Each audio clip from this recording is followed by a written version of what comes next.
அல்லாஹ்வுக்கு நன்றி செலுத்து. அதுக்கு அடுத்து யாரு? தாய் தந்தைக்கு. ரசூலுல்லாஹ் கூட நன்றி செலுத்த வேண்டாம். ஞாபகம் வச்சுக்கணும். அல்லாஹ்க்கு கட்டுப்படணும். அதுக்கு பிறகு முஹம்மது நபி கட்டுப்படணும். நன்றி யாருக்கு? படைச்சதுக்காக நன்றி செலுத்து. அதுக்கு அடுத்து பெத்ததுக்காக நன்றி செலுத்து. படைத்ததுக்கு அடுத்தபடியான ஒரு உயர்வு இருக்குன்னா பெத்தது. எங்க ஆரம்பிக்கிறா? அல்லாஹ். ஒரு குடும்பம் நல்லா இருக்கணுமா? பெற்றோரை மதிரா. தாய் தகப்பனை மதிக்காத குடும்பம் உருப்படாது. அப்படி சொல்லுது இஸ்லாம். உங்கள் பெற்றோரை சீ என்று பேசாதீர்கள். என்னமெல்லாம் பேசுறான். அவன் அம்மா சத்தம் போடுறா, கிட்ட போயிட்டு சும்மா நாயிங்கிற அம்மாவை, புரியுதா? அவன் அம்மா சத்தம் போடுறான், எவ்வளவு கேவலமா போயிட்டா பாரு. ஏடா நீ எல்லாம் ஒரு முஸ்லிமாடா? உனக்கு கேக்கடா அப்துல் காதர் அப்துல் ரஹ்மான் பேரு. தாயை போட்ட நாயா போயிட்டான். அப்போ தக்குல்லோமா உஃபீன், எரிச்சல் படக்கூடாது. தாய் தான் என்னத்தா என்னம்மா சொல்லக்கூடாதாமா. விரட்டி பேசாதீர்கள். கணவனுக்கு ஒரு வேலை இல்லை, இப்படி பேசக்கூடாதுடா. நீ கண்ணியமான வார்த்தைகளை பேசு. பெற்றோர்ட்ட மரியாதையான வார்த்தையை பேசு. நெஞ்ச நிமித்தாத. தாய் தான் என்னடா நெஞ்ச நிமித்துற? அவங்க கஷ்டப்பட்டு பெற்றாண்ட நீ வளர்ந்திருக்க. உனக்கு என்ன தாய் தான் நெஞ்ச நிமித்துறது? என்னுடைய கருத்தா இது? அல்லாஹ்வின் கட்டளை, அல்லாஹ்வுடைய ஆணை. அஸ்ஸலாமு அலைக்கும் வரஹ்மத்துல்லாஹி வபரகாத்துஹு. அளவற்ற அருளாளனும் நிகரற்ற பேரன்புடையவனுமான எல்லாம் வல்ல அல்லாஹ் என்ற திருப்பெயரை கொண்டு என்னுடைய உரையை நான் ஆரம்பிக்கிறேன். வல்லநாயனின் கருணையும் சாந்தியும் சமாதானமும் நம் உயிரிலும் மேலான நபிகள் பெருமகனார் ரசூலுல்லாஹி ஸல்லல்லாஹு அலைஹி வஸல்லம் அவர்கள் மீதும் அவர்களின் உற்றார் உறவினர்கள் மீதும் அவர்களின் அன்பு தோழர்கள் சஹாபா பெருமக்கள் மீதும் நம் எல்லோரின் மீதும் என்றும் உண்டாகட்டுமாக. அன்பிற்குரிய பெரியவர்களே, தாய்மார்களே, சகோதர சகோதரிகளே, நல்லதொரு குடும்பம் என்பது எனக்கு தரப்பட்டிருக்கும் தலைப்பு. இஸ்லாம் ஒரு குடும்பம் எப்படி வாழ வேண்டும், நல்ல குடும்பமாக எப்படி வாழ வேண்டும் என்பது பற்றி புரிய வைக்க வேண்டும் என்பதற்காக இந்த தலைப்பு தரப்பட்டிருக்கிறது. நல்ல குடும்பம் என்றால் எப்படி இருக்க வேண்டும் என்று சில விஷயங்களை சொல்லி நாம் புரிந்து கொண்டாலே போதுமானது. திருமறை குர்ஆனும் நபிகள் நாயகமும் ஏராளமான உபதேசங்களை மக்களுக்கு சொல்லி இருக்கிறார்கள். திருமறை குர்ஆன் என்பது முஸ்லிம்களுக்கு வந்த வேதம் அல்ல, அதை விளங்கிடுங்க. குர்ஆன் முஸ்லிம்களுக்காக வந்துச்சு, முஸ்லிம்களுக்கு வரல. குர்ஆன் என்பது மனிதர்களுக்கு வந்தது. இந்த குர்ஆன் இறங்கும் பொழுது ஒரு முஸ்லிம் கிடையாது உலகத்தில். முகமது நபி அவர்களுக்கு இந்த திருமறை குர்ஆன் இறங்கும் பொழுது யாரும் முஸ்லிமாக இருக்கவில்லை. எந்த அளவுக்கு என்றால், மா தத்ரீமல் கிதாப் வல் ஈமான், முகம்மதே வேதம் என்றால் என்ன என்று உமக்கு தெரியாது, இஸ்லாம் என்றால் என்ன, ஈமான் என்றால் என்ன என்பது கூட நபி உமக்கு தெரியாது. அப்ப நபிகள் பெருமானார் ஸல்லல்லாஹு அலைஹி வஸல்லம் அவர்களே கூட குர்ஆன் இறங்குவதற்கு முன்னால் முஸ்லிமாக இருக்கவில்லை. அதை விளங்கிடுங்க. மனிதர்களுக்கு இந்த திருமறை குர்ஆன் இறங்கியது. நான் ஏன் இதை சொல்றேன்னு சொன்னா, ஏதோ இஸ்லாம் என்பது முஸ்லிம்களுக்கு சொந்தம்னு யாரும் நினைச்சாதீங்க. இது மனிதர்களுக்கு சொந்தமான மார்க்கம் இஸ்லாம். இஸ்லாம் என்பது மனிதர்களுக்காக வந்த மார்க்கம். அதுபோல நபிகள் நாயகம் அவர்களும் முஸ்லிம்களுக்காக வந்தவர்கள் கிடையாது. அதை விளங்கிடுங்க. எல்லா முஸ்லிம்களும் விளங்கிக்கணும், முஸ்லிம் அல்லாத நண்பர்களும் புரிஞ்சுக்கணும். முகமது நபி அவர்கள் முஸ்லிம்களுக்காக வந்தவர்கள் அல்ல. உமா அர்சல்னாக இல்லா காஃபத்தல் லின்னாஸ் பஷீரம் வனதீரா. குர்ஆனை பற்றி சொல்லும் பொழுது ஹுதல் லின்னாஸ், மனிதர்களுக்கு நெறிகள் காட்டுவதற்காக வந்தது இந்த வேதம். இந்த தூதர் முகமது அவர்கள் எல்லா மனிதர்களுக்கும் சரியான வழியை காட்ட வந்திருக்கிறார், அனுப்பியிருக்கிறேன் அப்படின்னு அல்லாஹ் சொல்றான். அப்ப திருமறை குர்ஆனாக இருக்கட்டும், நபிகள் நாயகம் முகமது அவர்களாக இருக்கட்டும், மனிதர்களுக்கு சரியான வழியை காட்ட வந்தார்கள். இதில் எனக்கு தரப்பட்ட விஷயம் என்ன? நல்ல குடும்பம். இந்த நல்ல குடும்பம் என்று சொன்ன மாத்திரத்தில் முதலில் யார் வருவா தெரியுமா? தாயும் தந்தையும். ஒரு குடும்பம் நல்லா இருக்குன்னு சொன்னா பெற்றோர்கள் நல்லவர்களாக இருக்க வேண்டும், பெற்றோர்கள் முறை நியாயமானவர்களாக இருக்க வேண்டும், பெற்றோர்கள் நன்மை செய்யக்குள்ளாக இருக்க வேண்டும். அதனால இந்த விஷயத்தில் நான் பெற்றோரை பற்றி பேசுறதுக்கே டைம் சரியா வந்துடும். அதுல இருந்து மற்றவர்களை விசாரிச்சு கொள்ளலாம். பாருங்க திருமறை குர்ஆன்ல, வகலா ரப்புக அல்லா தஅபுது இல்லா இய்யா, அல்லாஹ்வை தவிர, இறைவனை தவிர யாரும் யாரையும் வணங்க கூடாது என்பதை இறைவனுடைய கட்டளை அப்படிங்கிறான் அல்லாஹ். இந்த உலகத்தில் ஒரே கடவுள் நம்ம மட்டும் சொல்லல, முஸ்லீம் மட்டுமா சொல்ல, லா இலாஹ இல்லல்லாஹ் எல்லா மதத்தவர்களும் சொல்றான். ஒப்பிலி அப்பன் அப்படிவாங்க, பார்த்திருக்கீங்களா? ஒப்பு இல்லாத அப்பன், அந்த கடவுளுக்கு நிகராக யாரும் இல்லை அப்படின்னு அர்த்தம். முருகரை சொல்லும் பொழுது நீ அல்லால் வேறு தெய்வம் இல்லை என்றெல்லாம் சொல்வார்கள். எல்லா மதங்களிலும் ஒரு கடவுள் கொள்கை இருக்கத்தான் செய்கிறது.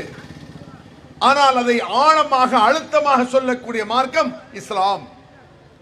அல்லாஹ் சொல்கிறான் திருமறை குர்ஆன்ல, கட்டளையில் சொல்றான், எல்லா மனிதர்களுக்கும் இந்த வேதத்தை அனுப்பியிருக்கிறேன். அந்த வேதம் சொல்கிறது, அந்த அல்லாஹ் சொல்கிறான், அந்த அல்லாஹ்வை இறைவரை தவிர, படைத்த இறைவரை தவிர வேறு யாரையும் வணங்கக்கூடாது என்பது அல்லாஹ்வுடைய ஜட்ஜ்மெண்ட், தீர்ப்பு அப்படிங்கிறான். அதற்கு அடுத்தபடியாக வபில் வாலிதைனி இஹ்சானா, இறைவனுடைய கட்டளைகளில் அடுத்த ஒரு கட்டளை, பெற்றோர் விஷயத்தில் நல்ல விதமாக நடந்து கொள்ளுங்கள். எப்படி அல்லாஹ்வை வணங்குவதில் தெள்ள தெளிவாக உறுதியாக இருக்க வேண்டுமோ அதுபோல பெற்றோர் விஷயத்தில் நல்லவர்களாக, பெற்றோருக்கு உபகாரம் செய்யக்கூடியவர்களாக ஆகிவிடுங்கள் என்று திருமறை குர்ஆன் கட்டளையிடுகிறது. இந்த இடத்தில் ஒரு ரெண்டு முக்கியமான கான்செப்ட் என்று சொல்வார்களே, அடிப்படை விஷயங்கள். ஒரு விஷயத்தை நான் சொல்ற, கவனிச்சுக்குங்க. இது முஸ்லிம் மக்கள் ரொம்ப கவனமாக கவனிக்க வேண்டிய ஒரு விஷயம். இது அதில் மாற்று மதத்தவர்களுக்கும் சேர்த்து அந்த வாசம் இருக்கிறது. என்ன தெரியுமா? வலா தசுப்புல்லதீன யதுஊன மின் தூனில்லாஹ், அல்லாஹ்வை தவிர, கடவுளை, அல்லாஹ் இறைவனை தவிர இந்த உலகத்தில் ஏகப்பட்டவர்கள் கடவுளாக கருதப்படுகிறார்கள். கடவுள் என்று பலர் தங்கள் கடவுளை அழைத்துக் கொண்டிருக்கிறார்கள், கடவுள் நினைச்சுக்கிட்டு. அந்த கடவுளர்களை முஸ்லிம்களே திட்டாதீர்கள், ஏசாதீர்கள். குர்ஆன்ல இருக்கு சட்டம். நானா சொல்லல, மாற்று மத நண்பர்களுக்கு குளிர்விக்கணும்னு சொல்லல, இஸ்லாமிய சட்டத்தில் இருக்கு. மற்ற மக்கள், மற்ற மதத்தவர்கள் கடவுள் என்று அழைக்கிறார்கள் அல்லவா, அந்த கடவுளர்களை திட்டாதே, ஏசாதே. ஏன் ஏசக்கூடாது? அதுவும் நீங்கள் அவர்கள் வணங்கக்கூடிய கடவுளை திட்டினால் அவர்கள் உங்கள் அல்லாஹ்வை திட்டுவார்கள். ஆக உங்கள் அல்லாஹ்வை திட்டுவதற்கு நீங்கள் காரணமாக இருக்காதீர்கள். உனக்கு தேவையற்ற வேலைங்கிறான் அல்லாஹ். அவன் கடவுள் நல்லவன் கெட்டவன் சொல்ல வேண்டிய அவசியம் உனக்கு இல்லை. நீ அவன் கடவுளை கெட்டவன் சொன்னா ஓ அல்லாஹ் கெட்டவன்மா, எதுக்கு தேவையில்லாம அடுத்த மனுஷன் மூக்க நுழைக்கிற அப்படி சொல்றான் அல்லாஹ். லக்கும் தீனுக்கும் வலிய தீன், உங்கள் வழி உங்களுக்கு, எனது வழி எனக்கு என்று நபியை சொல்லிவிடு. எவ்வளவு அருமையான கான்செப்ட். சிவ வடிவேல்னு சொல்லி ஒரு ஆள் இஸ்லாத்துக்கு வந்தார், ஒரு ஜட்ஜு. ஒரு 30 வருடத்துக்கு முன்னால எனக்கு ரொம்ப க்ளோஸ் ஃப்ரெண்ட் அவர், ஜட்ஜு சிவ வடிவேல். ஜட்ஜா இருந்து முஸ்லீம் ஆனார். ஏன் சார் நீங்க எதை வச்சு இஸ்லாத்துக்கு வந்தீங்கன்னு நான் கேட்டேன் அவர்கிட்ட. எப்படி இஸ்லாத்துக்கு வந்தீங்க? என்ன பாய் கேட்குறீங்க? லக்கும் தீனுக்கும் வலியத்தின் இருக்கா? அவர் கேட்காரு என்கிட்ட, லக்கும் தீனுக்கும் வலியத்தின் இருக்கா குர்ஆன்ல? ஆமா இருக்கு சார். அதுக்கு என்ன சார் சொல்லுங்க அப்படின்னாரு. உங்கள் வழி உங்களுக்கு, எனது வழி எனக்கு. இதை விட ஒரு கான்செப்டை, உயர்ந்த கான்செப்டை சொல்ல முடியுமா அவர்? அவரவர் வழி அவரவருக்கு இருந்தா ஏகடா சண்டை வருது? ஏக்கு வீட்டில் சண்டை வருது? ஏக்கு நாட்டில் சண்டை வருது? ஏக்கு நாட்டுக்கான அடிச்சுக்கிட்டு நடக்கான்? இஸ்ரவேல் அடிச்சுட்டு நடக்கான? உலகத்துக்கே பிடித்த ஷைத்தான் இருக்கானா அவன் இஸ்ரவேல் தான். உலகத்துக்கே அவன் முஸ்லிமுக்கு எதிரி இல்லை, மனித சமூகத்துக்கு எதிரியான கயவர்கள் இஸ்ரவேலர்கள். அவன் லேஸ்பட்ட குர்ஆன் எடுத்து பார்த்தீங்கன்னா அவன மாதிரி படு ஷைத்தான் அவன் இருக்க மாட்டான். இஸ்ரவேல் ஒரு ஷைத்தானா, அமெரிக்கா இன்னொரு ஷைத்தான், மற்ற நாட்டில் இருக்கவன்லாம் அபூ ஜஹல் மாதிரி, அபூ லஹப் மாதிரி ஷைத்தான் எடுத்துக்கிட்டா இஸ்ரவேல் மாதிரி அயோக்கிய எவனும் உலகத்தில் கிடையாது. ஏன் அடிக்கிறான்? என் வழி எனக்கு, உன் வழி உனக்குன்னா சண்டை வராது. உங்க வழிப்படி நீ இரு, நான் மூக்கர் உழைக்க மாட்டேன். என் வழிப்படி நான் இருப்பேன், நீ மூக்கர் உழைக்காத. இது எவ்வளவு அழகான ஒரு கான்செப்ட், அடிப்படை, எவ்வளவு ஜென்டிலான வாசம். இதை பார்த்து தான் பாய் நான் முஸ்லீமான அந்த ஜட்ஜ்.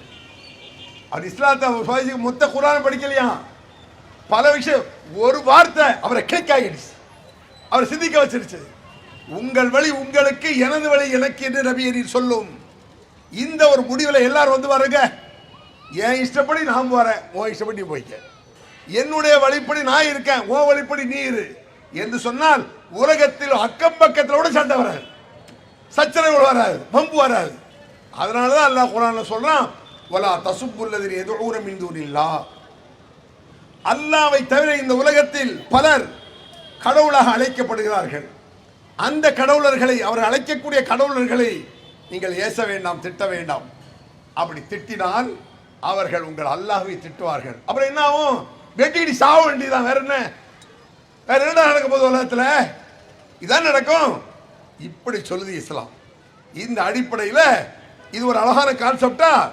இதே கான்செப்ட நபிகள் நாயகம் அவர்கள் கடவுளுக்கு சொன்ன கொள்கை வார்த்தை இது, கடவுட்கொள்கை வார்த்தை இது. இந்த கொள்கையை நபிகளார் பெற்றோருக்கு சொல்கிறார். ஒரு குடும்பத்தை எப்படி இருக்கணும், ஒரு குடும்பத்தில் எப்படி நடந்துக்கணும். நபிகள் பெருமானார் சொன்னார்கள், மினல் கபாயிர், பயங்கரமான பாவங்கள்.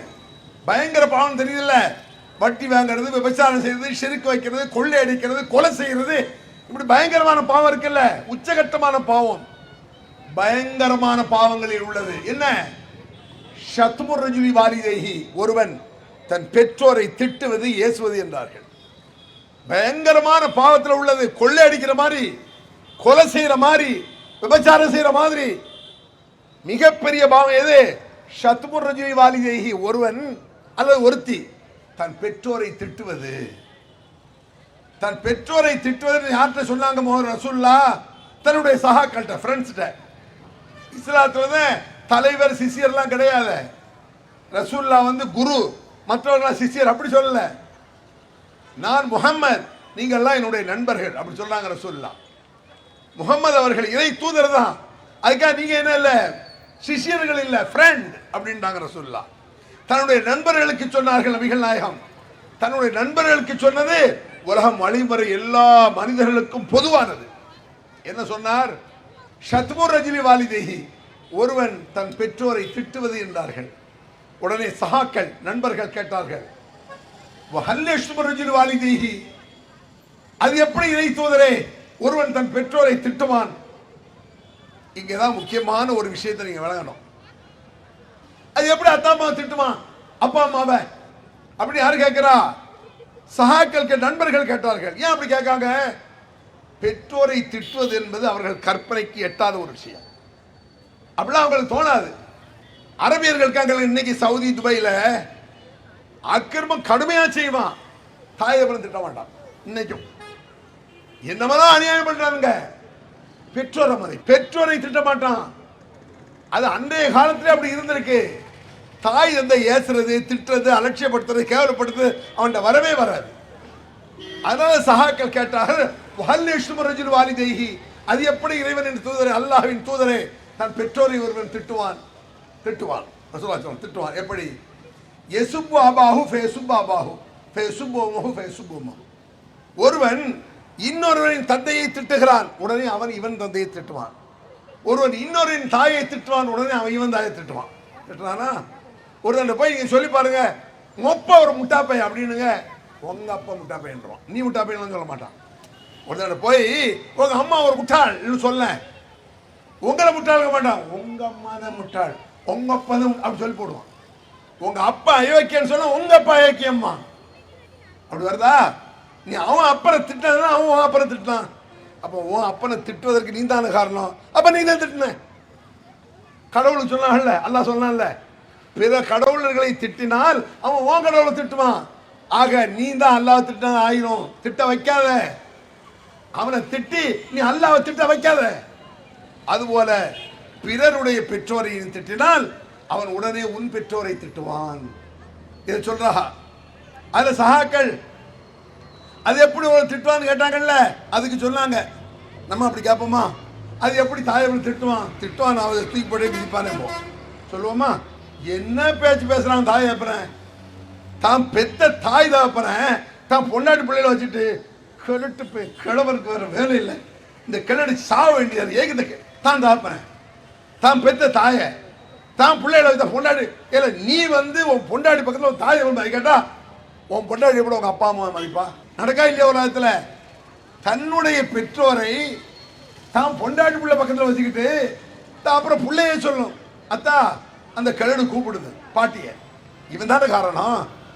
எங்க கொண்டு போய் விடுது பாருங்க, எப்படி சொல்ல. எங்க இருந்து குடும்பம் சீரழியுது. பெற்றோர் விஷயத்துல சீரழிஞ்சா குடும்பமே சீரழியும் வச்சுக்க. பிள்ளைகள் நாசமா போற காரணம் என்ன? உன்னை வச்சு உன் பிள்ளைகளை வச்சுக்கிற உன் தாயை அப்புறம் மதிக்க மாட்டேங்கிற, உன் பெற்றோரை அலட்சியப்படுத்துற, உன் பெற்றோரை கேவலமா பேசுற. அதைத்தான் நபிகள் பெருமானார் சொன்னார், பிறர் பெற்றோரை திட்டாத. அவன் ஓம் பெற்றோரை திட்டுமா, இன்டைரக்டா கூட திட்டாத, நேரடியா கண்டிப்பா மறைமுகமா கூட திட்டிடக்கூடாதாமா. ஜாக்கிரதையா இருக்கணும். ஏன் தெரியுமா? திருமலை குர்ஆன்ல ஒரு வசனம் இருக்கு, அனிஷ்குர்லி வலிவாலிதைக்க. இது அல்லாஹ்வுடைய கட்டளை. யா அய்யுஹல்லதீன ஆமனு குர்ஆன்ல நூற்றுக்கணக்கான இடத்துல இருக்கா. என்ன அர்த்தம் இருக்கு? குர்ஆனை நம்பக்கூடியவர்களேன்னு அர்த்தம். ஈமான் கொண்டவர்கள் என்ன அர்த்தம்? குர்ஆனை நம்பாட்ட அது வேற சப்ஜெக்ட். இஸ்லாத்தோட நம்பல அவங்க சப்ஜெக்ட் அதல்ல. நீ குர்ஆன் நம்பிட்டீல, அல்லாஹ்வை ஏத்துக்கிட்டீல, அவன் தூதரை ஒத்துக்கிட்டியா, ஈமான் கொண்டவனேன்னு அர்த்தம். குர்ஆனை ஏற்றுக்கொண்டவனேன்னு அர்த்தம். இஸ்லாத்தை நம்பையான்னு அர்த்தம். இப்படி நூற்றுக்கணக்கான இடத்துல இருக்கு. அதுல ஒரு இடத்துல அனிஷ்குர்லி வலிவாலிதைக்க. மனிதர்களே, அல்லாஹ்வை ஏற்றுக்கொண்டவர்களே, எனக்கும் உங்கள் பெற்றோருக்கும் நன்றி செலுத்துங்கிறான். கடவுளுக்கு நன்றி செலுத்து. அதுக்கடுத்து யாரு? தாய் தந்தைக்கு. ரசூல்லா கூட நன்றி செலுத்த வேண்டாம், ஏன் வச்சுக்கிறேங்க. முகமது நபி இருக்காங்கல்ல, அவங்க நன்றி செலுத்த வேண்டாம். அல்லாஹ்க்கு கட்டுப்படணும், அதுக்கு பிறகு முகமது நபி கட்டுப்படணும். நன்றி யாருக்கு? ஃபர்ஸ்ட் அல்லாஹ்க்கு நன்றி. ஏன்? படைச்சதுக்காக நன்றி செலுத்து. அதுக்கு அடுத்து பெத்ததுக்காக நன்றி செலுத்து. படைத்ததுக்கு அடுத்தபடியான ஒரு உயர்வு இருக்குன்னா பெத்தது. எங்க ஆரம்பிக்கிறா? அல்லாஹ். ஒரு குடும்பம் நல்லா இருக்கணுமா, உன் குடும்பம் நல்ல குடும்பம் ஆகணுமா, முதல்ல உன் பெற்றோரை மதிரா. பெற்றோரை மதிங்க, தாய் தகப்பனை மதிங்க. தாய் தகப்பனை மதிக்காத குடும்பம் உருப்படாது. அப்படி சொல்லுது இஸ்லாம். அனிஷ்குர்லி வலிவாலிதைக்க. எனக்கும் உங்கள் பெற்றோருக்கும் நன்றி செலுத்துங்கள் அப்படின்னு அல்லாஹ் தஆலா திருமறை குர்ஆன்ல சொல்றான். இன்னொரு இடத்துல பாருங்க, ஃபலா தகுல்லஹுமா உஃபின். உங்கள் பெற்றோரை சீ என்று பேசாதீர்கள். என்னமெல்லாம் பேசுறான். எனக்கு தெரிஞ்ச பக்கத்து வீட்டில் வருத, அவன் அம்மா சத்தம் போடுறா, கிட்ட போயிட்டு சுமர் நாயிங்கிறான் அம்மாவை. புரியுதா? அவன் அம்மா சத்தம் போடுறான், எவ்வளவு கேவலமா போயிட்டா பாரு. ஏடா நீ எல்லாம் ஒரு முஸ்லீமாடா, உனக்கு கேட்கடா அப்துல் காதர் அப்துல் ரஹ்மான் பேரு, நீ ஏக்கடா உன்னை முஸ்லீம்னு சொல்ற? உன் தாயை போட்ட நாயா போயிட்டான். அப்போ ஃபலா தகுல்லஹுமா உஃபின். சே, எரிச்சல் படக்கூடாது தாய் தான். சி என்னத்தா, என்னம்மா, என்னப்பா இப்படி சொல்லக்கூடாதாமா. வலா தன்ஹர்ஹுமா, விரட்டி பேசாதீர்கள். கணவனுக்கு ஒரு வேலை இல்லை, இப்படி பேசக்கூடாதுடா நீ. அல்லாஹ்வுடைய கட்டளை. குல்லஹுமா கௌலன் கரீமா, கண்ணியமான வார்த்தைகளை பேசு. பெற்றோர்ட்ட மரியாதையான வார்த்தையை பேசு. நெஞ்ச நிமித்தாத. தாய் தான் என்னடா நெஞ்ச நிமித்துற? அவங்க பணிஞ்சு கஷ்டப்பட்டு பெற்றான்ற நீ வளர்ந்துருக்க, உனக்கு என்ன தாய் தான் நெஞ்சு நிமித்துறது? எப்படி பார்த்துக்க குர்ஆன். இது என்னுடைய கருத்தா? இது அல்லாஹ்வின் கட்டளை, அல்லாஹ்வுடைய ஆணை. ஃபலா தகுல்லஹுமா உஃபின், வெறுத்து பேசாதே. குல் ரப்பிர்ஹம்ஹுமா, யா அல்லாஹ், ரப்பே கேட்கணுமா அல்லாஹ்ட்ட, இறைவா என் தாய் தந்தையருக்கு நீ அருள் செய்வாயாக யா அல்லாஹ். யாராவது துவா கேட்டிருக்கீங்களா? அவரவர் பொண்டாட்டி பிள்ளைகளுக்கு பெருசா கேட்பீங்க, பெற்றோருக்கு துவா கேட்கறது இல்லை. பெற்றோருக்கு துவா கேட்டு அவர்கள் சந்தோஷமாக இருந்தால் உன் பிள்ளைகள் நல்லா இருக்கும். என் பெற்றோர் பௌத்தரிஞ்சிட்டாங்க, என்னால வேதனைப்பட்டாங்க, அவங்க மனசு அப்படியே நொந்து போச்சு, நான் உருப்பட முடியாது. அல்லாஹ் இப்படி சொல்லி காட்டுறான்.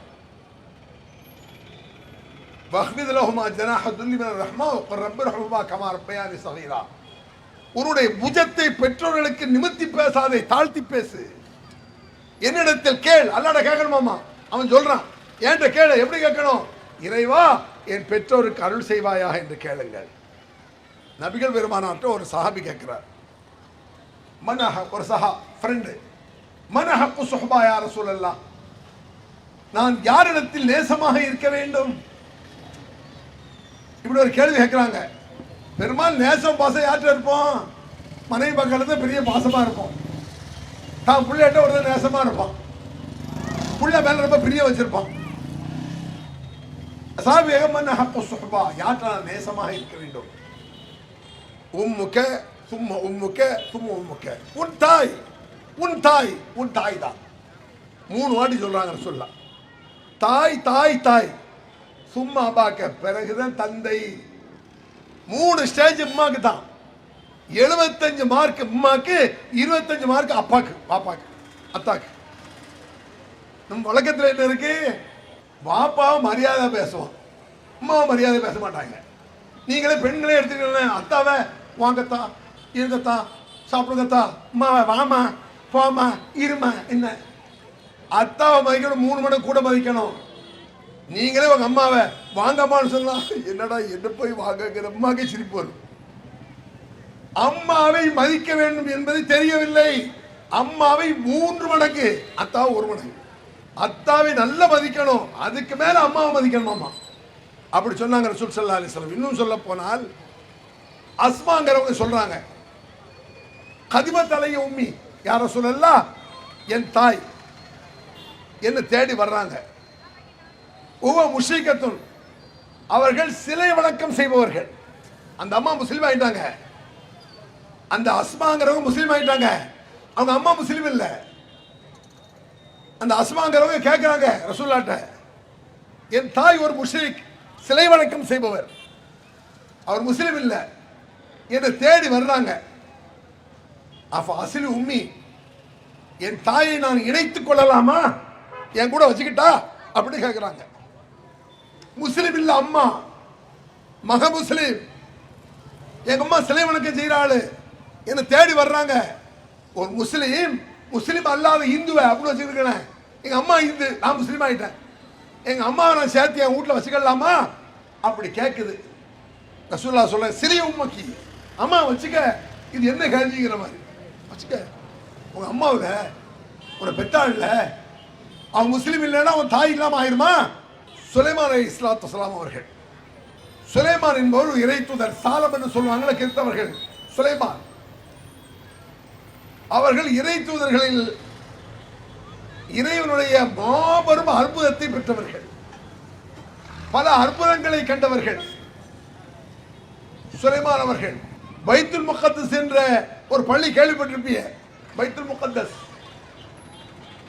இன்றைய காலத்தில் பிரமிடுகள் இருக்குல்ல, பிரமிடு ஆயிரக்கணக்கான ஆண்டுகளுக்கு முன்னால் பெரும்பெரும் பாறைகளை கொண்டு கட்டப்பட்ட கட்டடம், அந்த பிரமிடு. அதுபோல பைத்துல் முகத்தஸ் இன்றைக்கு எவ்வளவு கிரைன்கள்லாம் பயங்கர கிரைன் வந்துருச்சு. பெரும்பெரும் டன், அதாவது மிகப்பெரிய பாறையை தூக்கக்கூடிய கிரைன் வந்துருச்சு. 2000, 3000, 4000 ஆண்டுகளுக்கு முன்னால அந்த மாதிரி கிரைன்லாம் கிடையாது. அப்படிப்பட்ட பாறைகளால் கட்டப்பட்ட பள்ளிவாசல் பைத்துல் முகத்தஸ் ஜெருசலத்தில் உள்ளது. அதை கட்டியது யாருன்னு நினைக்கிய? மனித சக்திக்கு அப்பாற்பட்ட ஜின் என்ற ஒரு சக்தி. குர்ஆன் அதை சொல்லுது, முஸ்லிம்கள் அதை நம்புகிறோம். ஜின்னு ஒரு சக்தி இருந்தது, மனித சக்தியை விட ஒரு 10 யானையுடைய சக்தி அதுக்கு இருக்கும். டைனோசர் காலம்னு வச்சுக்கிடுங்க. டைனோசருங்கிறது ஒரு 50 யானைக்கு சமம். அன்றைய காலத்தில் உள்ள மனுஷன்லாம் 60 அடி இருப்பான்லாம் ஹதீஸ்ல வருது, வரலாறு இந்த விஞ்ஞானம் ஒத்துக்கிறது. 50 அடி 60 அடிலாம் வாழ்ந்திருக்கான் ஒரு காலத்தில். விஞ்ஞானம் ஏற்றுக்கொண்ட விஷயம். ஏன்னா 40-50 அடியில எலும்பு கூட கிடைக்கு நீளம். அப்ப 60 அடி மனுஷனா இருந்தா யானையெல்லாம் அவனுக்கு பூனை மாதிரி டைனோசர் காலமா இருக்கும். அது 60 அடியா இருந்தா அகலம் ஒரு 20 அடியா இருப்பான். நம்மளை போல 2 அடியில் 60 அடி வந்தா ஒடிஞ்சிருவான். அப்ப 60 அடினா சுற்றளவு ஒரு 20 அடியா இருக்கும். அவ்வளவு பிரம்மாண்டமான மனிதர்கள் வாழ்ந்த காலங்கள் இருக்குதுன்னு குர்ஆனும் சொல்கிறது, விஞ்ஞானம் மறுக்கவில்லை, ஏற்றுக்கொள்கிறது. அந்த பைத்துல் முகத்தஸ் கடுமையான பாறைகளால் கட்டப்பட்டது.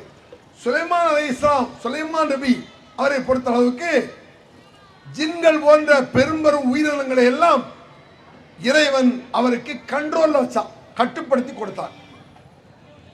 சுலைமான் நபி எறும்புட பேசுவாங்கன்னா வருது குர்ஆன்ல பாருங்க. ஃபதபஸ்ஸம அல்லாஹு மின் கௌலிஹா, எறும்பு பேசியது, அது சுலைமான் நபிக்கு புரிந்தது, அவர் சிரித்தார். அப்படிலாம் குர்ஆன்ல இருக்கு. எறும்பு பேசுறது கால விழுந்திருக்க அவருக்கு விளங்கியிருக்க. நம் மனுஷன் விளக்க முடியுமா? முடியாது. எறும்புக்குன்னு ஒரு பாஷை இருக்கும். அதை புரிந்து கொள்ளக்கூடிய ஆற்றலை இறைவன் இறை தூதர் சுலைமானுக்கு கொடுத்தான். அவர் என்ன செஞ்சாரு? ஜின்களை கொண்டு பைத்துல் முகத்தஸை கட்டினார். எந்த அளவுக்குன்னு சொன்னா, ஒமின ஷயாத்தீனி மை யஊஸூன லஹு யஅமலூன அமலன் தூன தாலிகன்னு குர்ஆன்ல இருக்கு. சாத்தான்கள் இருக்காங்களே, ஷைத்தான்கள்லாம் சுலைமானுக்கு கட்டுப்படுமாமா. என்ன கட்டுப்படும்? கடலுக்கு சென்று முத்து குளித்து வரும் முத்தை எடுத்துட்டு வந்து செய்தான்.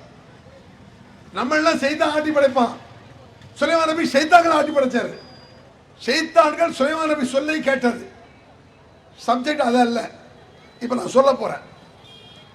அந்த சுலைமான் இவ்வளவு பிரம்மாண்டமான ஆட்சி இருக்கக்கூடிய பிரம்மாண்டமான ஆட்சி, எதிர்கட்சி இல்லாத பிரதமர் ஜனாதிபதி சுலைமான் நபி. அந்த சுலைமான் நபி அல்லாஹ்ட்ட கேட்கிறார். என்ன கேட்கிறார் தெரியுமா? ரப்பி அவுஸிஅனி அன் அஷ்குர நிஅமத்தக அல்லதி அன்அம்த அலைய வ அலா வாலிதைய. இறைவா, எனக்கும் என் பெற்றோருக்கும் நீ அருள் செய்தாய். அப்படின்னா என்ன? இப்ப நம்ம எல்லாம் பிறந்திருக்கோம் உலகத்துல. இறைவனுடைய அருளால தானே பிறந்தோம். நம்மளுக்கு மட்டும் அருள் இல்லை, நம்ம தாய் தந்தைக்கு அருள் இருந்தால் தான் அவங்க பெற்றெடுக்க முடியும். ஒரு உயிரிலிருந்து ஒரு உயிர் பிரிவது என்பது சாதாரண விஷயம் கிடையாது.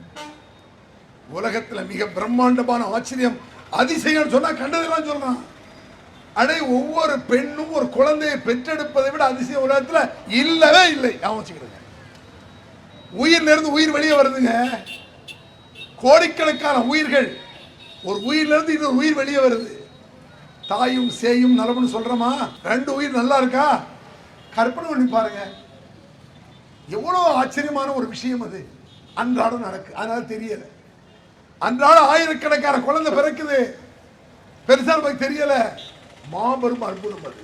இறைவனுடைய கருணையால் தான் பெற்றோர்கள் நம்மளை பெற்றார்கள். அதே கருணை நம்மளுக்கு இருந்தது. அப்படி இருந்தால்தான் நாம் பிள்ளையாக பிறக்க முடியும். பெற்றெடுப்பதும் பிறப்பதும் அல்லாஹ்வுடைய கருணை. இதை விளங்கி சுலைமான் கேட்கிறார் இறைவன்டா, இறைவா, எனக்கும் என் பெற்றோருக்கும் நீ அருள் செய்திருக்கிறாய். எனக்கு என் பெற்றோருக்கு நான் பிறந்த காரணத்தினால் உனக்கு நான் நன்றி செலுத்த வேண்டும். என் பெற்றோர் என்ன பெற்றாங்க, நான் பிறந்துட்டேன். அதுக்கு உனக்கு நான் நன்றி செலுத்தணும், தொழணும், நோன்பு வைக்கணும், சக்காத்து கொடுக்கணும். அதுக்கு நீ உதவி செய். நான் செய்யக்கூடிய நன்றி எதற்காக? என் பெற்றோருக்கு என்னை பிறக்க வைத்தாயே அதற்காக. எப்பேற்பட்ட விஷயம் நினைக்கிறீங்க? இப்படி யாராவது துவா கேட்டிருக்கீங்களா?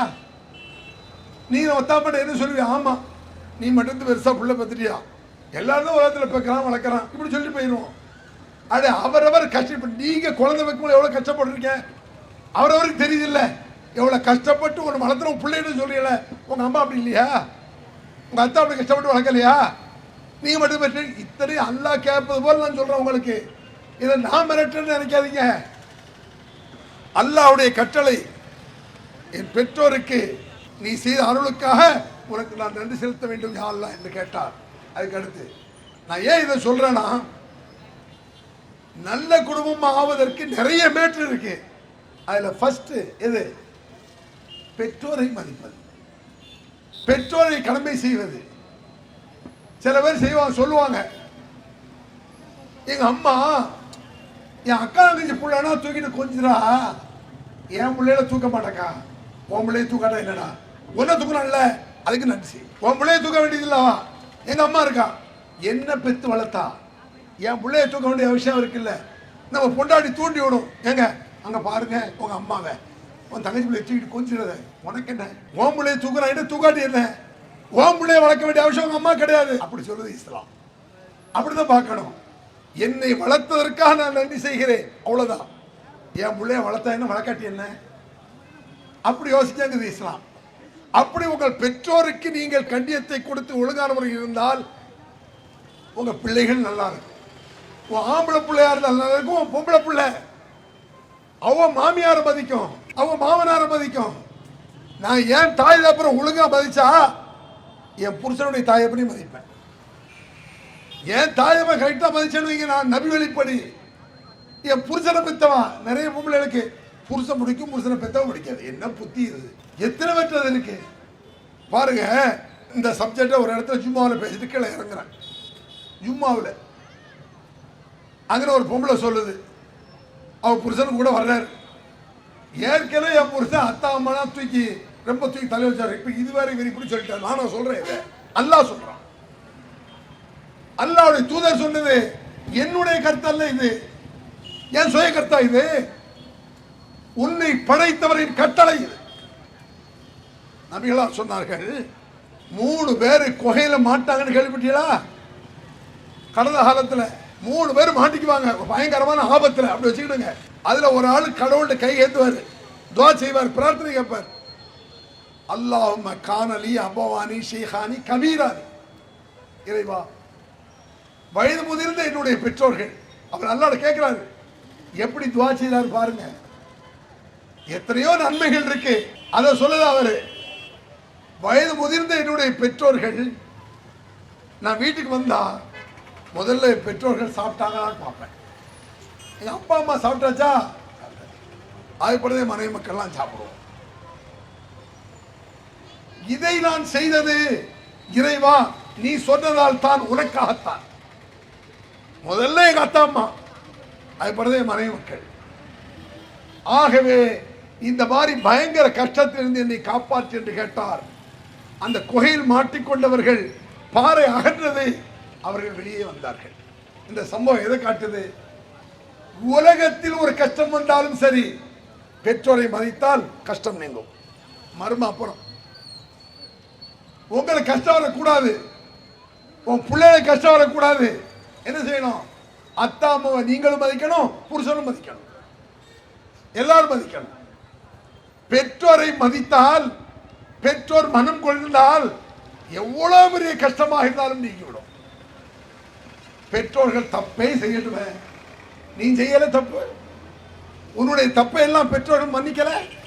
10 வயசுல 15 வயசுல என்ன அக்கிரமலாம பண்ணிருப்போம், அத்தனை தாயை ஜீர்ணிக்கல, ஏத்துக்கல. உங்க அம்மா ஒரு தப்பு செஞ்சு ஒரு கோவம் வருதோ, உனக்கு என்ன ஆத்திரம்? அப்படி கேட்கிறாரு சொல்லலாம். அதனால என் பெற்றோரை நான் மதித்தேன் பாறை அகன்றது.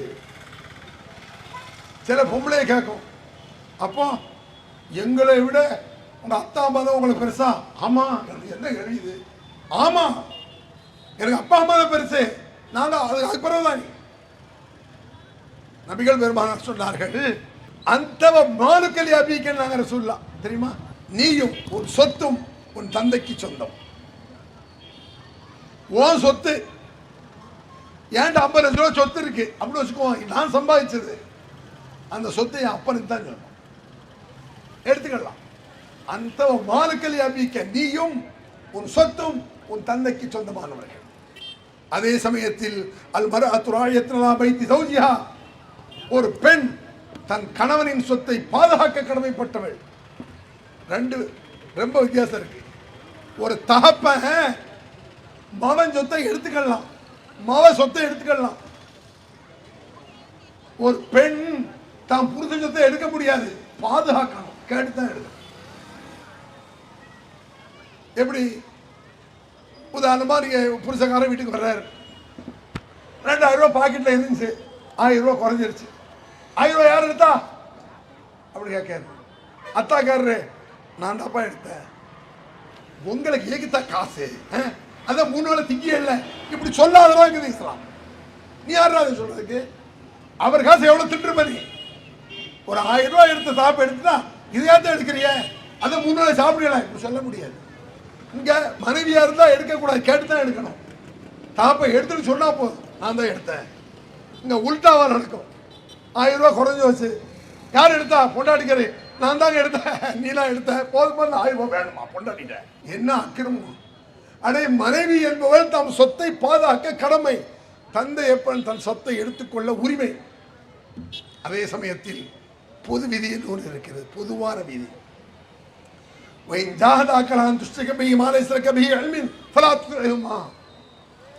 இறைவனுக்கு இணை வைக்கும் விஷயத்தில், இறைவனுக்கு மாறு செய்யும் விஷயத்தில் பெற்றோரை சொன்னாலும் கேட்காது என்பது இஸ்லாமிய சட்டம். அம்மா சொல்றாங்க, எப்போ கால் வலியா இருக்கப்பா, ஒரு 1000 ரூபா கொடு, 2000 ரூபா வச்சுக்கம்மா, போயிட்டு வா ஆஸ்பத்திரி. ஆஸ்பத்திரி போயிட்டு வந்தாச்சு, கால் வலி தீரல, கால் வலி தீர மாட்டேக்கு. சரி என்ன செய்யணுமா, அப்படி நாகூர் தர வரைக்கும் போயிட்டு ஒரு 5000 ரூபா 5 பைசா கிடையாது, உட்கார மாட்டேன், அதுக்கு தரமாட்டேன், பாவத்துக்கு தரமாட்டேன், தர்காவை மண்ணிட தரமாட்டேன். நல்ல விஷயத்துக்கு கேளு, தேவை கேளு. அத்தா சொல்றாரு, தம்பி மகனே பிரியாணி சாப்பிட்டு ரொம்ப நாள் ஆச்சு அப்படிங்கிறாரு. சரிதான், எவ்வளோ தான் வேணும், ஒரு 500 இருந்தாங்க, 1000 ரூபா வச்சு சாப்பிட்டாங்க. சாப்பிட்டு வந்துட்டார் பிரியாணியை. அப்புறம் தம்பி பிரியாணி நல்லா தான் இருந்துச்சு, ஆனால் ஒரு திருப்தி இல்லை, என்னத்தான் வேணும், ஒரு குவார்டர் வாங்கிட்டாங்க சாராயா. அத்தாக்கு குவார்டரோட வாங்கி தர மாட்டியாத்தா, கிடத்தா கிழவங்கத்தா. இங்கே என்ன ஆயிரும், இறைவனா பெற்றோரா, இறைவனுக்கு கட்டுப்படுதலா பெற்றோர். ஃபர்ஸ்ட் இறைவன் தான். லா தாத்தலி மஹ்லூக் ஃபீ மாசியத்தில் காலிக், படைத்தவனுக்கு மாறு செய்யும் விஷயத்தில் யாருக்கும் கட்டுப்படாதே என்று சொன்ன மார்க்கம் இஸ்லாம். கடைசி முத்தாப்பாக ஒரு வார்த்தையை சொல்லி முடிச்சிடுறேன். இவ்வளவு நேரம் ஒரு சின்ன விஷயத்தை நான் சொல்லி முடிச்சிட்டேன். எல்லாருக்கும் ஒரு ஆசை இருக்கும், எல்லாரும் மீட்டிங் முடிஞ்சு போன உடனே நான் பேசிருக்கே சொல்லுவீங்க, உங்க பிள்ளைகிட்ட கேட்டுக்கோ, அத்தா அம்மா சொல்ல கேட்கணும். நான் சொல்லும்போது பக்கத்தில் பிள்ளைகிட்ட காட்டிக்கிட்டியா, அத்தா அம்மா சொல்ல கேட்கணும். ஓகே, உங்க சொல்ல உங்க புள்ள கேட்கணும், உன் புருஷக்கார அம்மா சொல்ல கேட்டக்கூடாது. இருக்கா, எதை எடுத்தாலும் அம்மா சொல்ல கேட்டுட்டு இருக்கியா, ஓன் சொல்ல உன் புள்ள கேட்கணுமா, உங்க மாமியாக்கா புள்ள இல்லையா, அது சொல்றான். நியாயம் சத்தியம் அவர்களுக்கு சாதகமாக இருந்தால் ஓகே, என் பிள்ளை சொல்ல சாதகம், என் புருஷம்மா சொல்ல கேட்டால் சாதகம் இல்லை. உனக்கு ஒரு சட்டம் பிறருக்கு சட்டமா, உனக்கு ஒரு சட்டம் அடுத்தால் ஒரு சட்டமா. எப்படி உன் பிள்ளை உன் சொல்லை கேட்பது கடமையோ, அதே போல உன் புருஷனுக்கு தன் தாய் சொல்லை கேட்பது கடமை. அப்படி நினைக்காவிட்டால்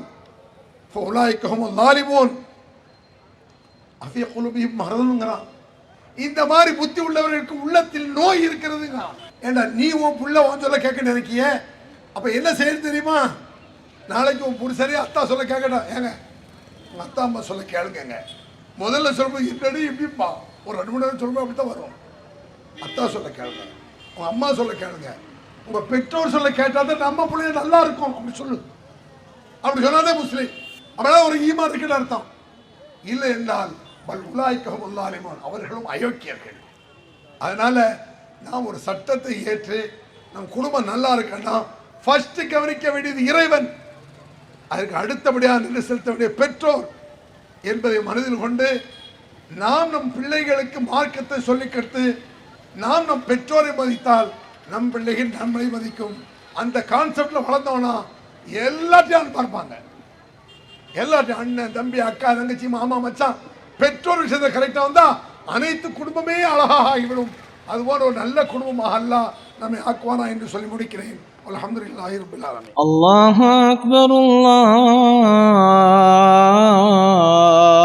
அக்பர்.